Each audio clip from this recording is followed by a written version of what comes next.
மகாபாரதம் ஆதிபருவம். உபபருவம் 17. சுபத்ராஹரண பருவம். அர்ஜுனன் சுபத்திரையை கவர்ந்து சென்ற வீரத் திருமணம். துவாரகையில் நடந்த ராயவதக மலை திருவிழாவின் போது அர்ஜுனன் கிருஷ்ணரின் தங்கை சுபத்திரையைக் கண்டான். அவளது அழகிலும் வீரத்திலும் அவன் மயங்கினான். கிருஷ்ணர் அர்ஜுனனின் மனதை அறிந்து கொண்டார். அவர் சொன்னார், அர்ஜுனா, சுபத்திரையை அடைவது சுலபமல்ல. அவளை துரியோதனனுக்கு கொடுக்க பலராமன் எண்ணியிருக்கிறார். எனவே நீ அவளை கவர்ந்து செல்வதே சத்திரிய தர்மத்திற்கு மிகச் சிறந்தது என்று ஆலோசனை வழங்கினார்.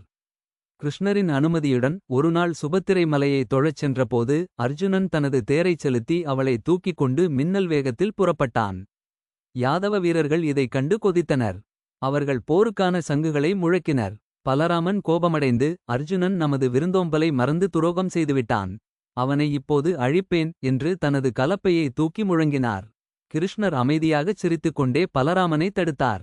அவர் சொன்னார், அண்ணா, அர்ஜுனன் நமக்கு துரோகம் செய்யவில்லை. அவன் சுபத்திரையை மிகவும் மதிக்கிறான். சுபத்திரையும் அர்ஜுனனைத்தான் விரும்புகிறாள். நமது வம்சத்திற்கு அர்ஜுனன் போன்ற ஒரு மாவீரன் உறவினராகக் கிடைப்பது நமக்கு பெருமைதான். அவனது வீரத்தைச் சவாலாக எடுத்துக்கொள்ளாதீர்கள் என்று பலவாறு சமாதானம் செய்தார். பலராமன் குளிர்ந்து போனார்.